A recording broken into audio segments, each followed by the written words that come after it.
La piedra sagrada de Berlitz. Querido escucha, antes de abordar el tema principal de mi libro, te presentaré un relato breve, aunque algo fantasioso, que como espero que quede claro tiene cierta relevancia para mis tesis. El relato transcurre en el futuro, después de alguna catástrofe inmensa en la que ha perecido el mundo que conocemos.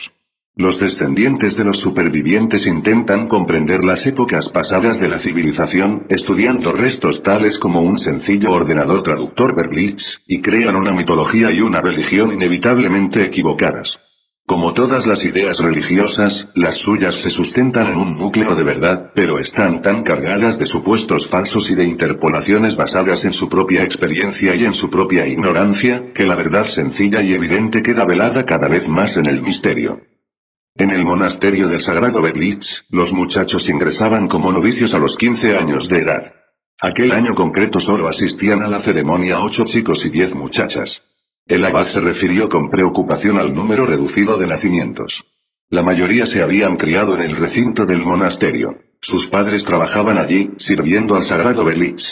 Aparte de los hermanos y hermanas legos, había también recogedores de bayas, cazadores y artesanos de todo tipo, además de comadronas y curanderos.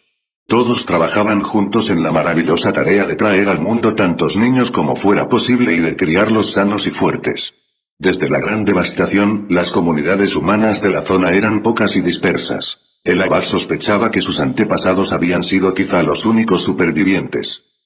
Nadie, ni siquiera el propio abad, que era un erudito, ni su consejo de sabios, sabía qué había sucedido en la gran devastación.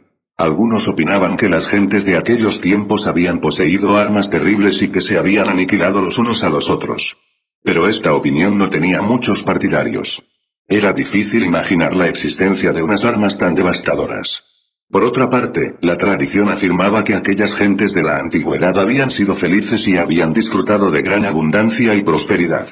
¿Por qué iban a hacerse la guerra, entonces? No era lógico. Una posibilidad más probable, que se discutió en el Consejo de Sabios, era que alguna enfermedad misteriosa hubiera diezmado a la humanidad.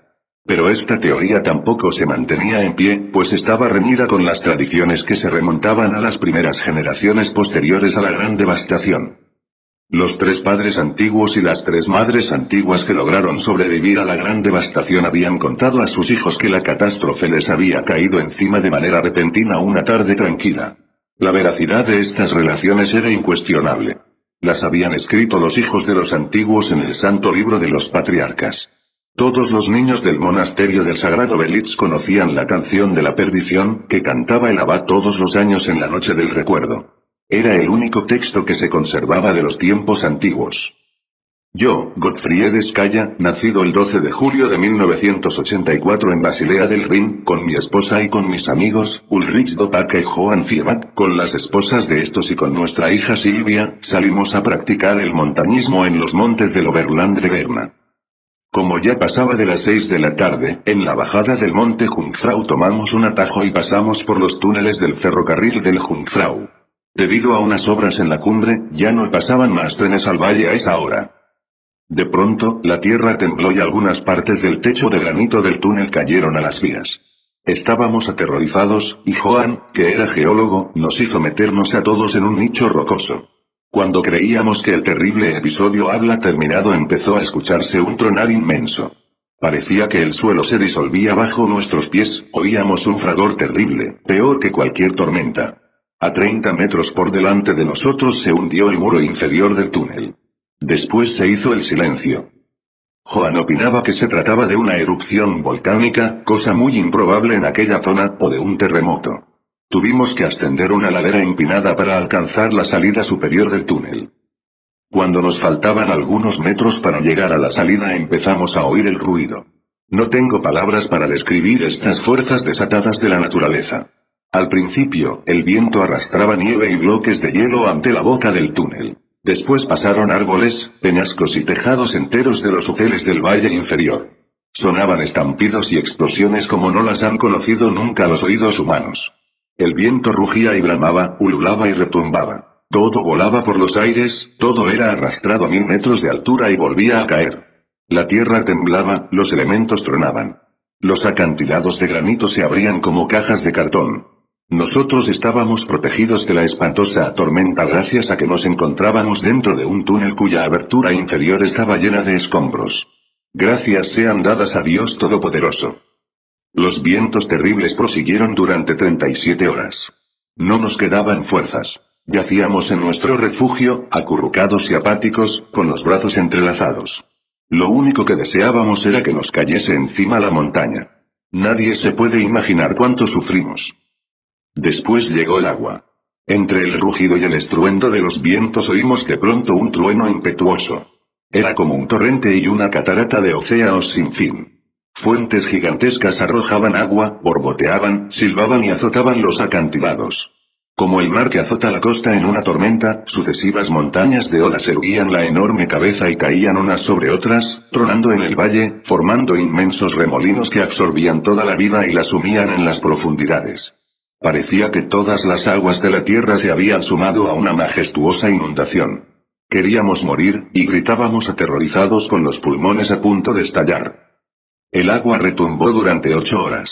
Después, los vientos se calmaron, los quejidos de la naturaleza se acallaron y todo quedó en silencio. Destrozados por este tormento, sin habla por el dolor, nos miramos a los ojos los unos a los otros. Al fin, Joan subió a gatas hasta la pequeña abertura que quedaba en lo alto de la salida del túnel. Le oí sollozar terriblemente y subí a su lado a duras penas. El espectáculo que contemplaron mis ojos me dejó atónito. Mis sentimientos más profundos quedaron hechos trizas. Yo también me eché a llorar amargamente. Nuestro mundo había dejado de existir. Las cumbres de las montañas habían quedado allanadas, como alisadas por una lima gigantesca. No había hielo ni nieve en ninguna parte, ni tampoco nada de verde. Los acantilados mojados relucían bajo una luz desnuda y parda. No se veía el sol, y abajo, en el valle, donde había estado la ciudad balnearia de Grindelwald, solo se veían las olas de un enorme lago. Esto sucedió en el año 2016 del calendario cristiano.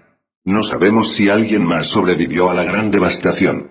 Tampoco sabemos qué sucedió. Que Dios Todopoderoso nos proteja. Los 8 muchachos y las 10 muchachas escucharon, asombrados, la canción de la perdición. El abad, Ulrich III, la había interpretado con voz sonora y potente. Después de una breve pausa de meditación se dirigió a los novicios y les dijo: ahora, entrad en el salón del recuerdo. Examinad con devoción las reliquias de los padres antiguos. Habéis sido escogidos, con vuestros hermanos y hermanas, para que honréis y comprendáis estas reliquias. Los jóvenes novicios entraron con expectación en el edificio de madera largo y oscuro que hasta entonces solo habían conocido por fuera. Las hermanas legas habían encendido velas de cera, y las reliquias de los antiguos brillaban a la luz vacilante. Allí estaban los zapatos de los santos, de Gottfried Skaya, Ulrich Dopaca y Johann Fiebach. Los zapatos de sus esposas no estaban. Los zapatos estaban hechos de un material extraño que era suave al tacto como el cuero, pero que no era cuero. Ni siquiera los miembros del Consejo de Sabios sabían qué era. Un hermano lego les explicó con paciencia que en los tiempos antiguos pudieron existir animales con esa piel, que fueron destruidos en la gran devastación. Christian, que tenía 17 años y era el mayor de los novicios, levantó despacio la mano. Querido hermano, preguntó con respeto, ¿qué significan las letras que están escritas en los zapatos del santo Joan? El hombre respondió amablemente: lo único que somos capaces de descifrar son las letras R al principio y la letra K al final. No hemos podido determinar su significado. Christian levantó la mano otra vez. Querido hermano, ¿había en los tiempos antiguos animales que tuvieran letras en la piel? Eres un chico listo, replicó el hermano lego con cierto tono de molestia. Todo es posible para Dios Todopoderoso. En una capilla de la habitación oscura estaban las bolsas de supervivencia de los padres antiguos. El hermano lego explicó con paciencia que en el libro de los patriarcas se les llamaba mochilas, pero que no se comprendía bien el significado de esta palabra. A los novicios se les presentó un nuevo enigma. Las bolsas de supervivencia estaban hechas de telas de diversos colores, que en realidad no eran telas en absoluto. Como los zapatos del santo Joan, estas bolsas eran suaves y flexibles al tacto. Pero, en los 236 años que habían transcurrido desde el comienzo de la nueva era, no se habían desintegrado. Los novicios, llenos de alegría, alabaron a Dios Todopoderoso. Qué mundo tan maravilloso y lleno de misterios era aquel en el que vivían.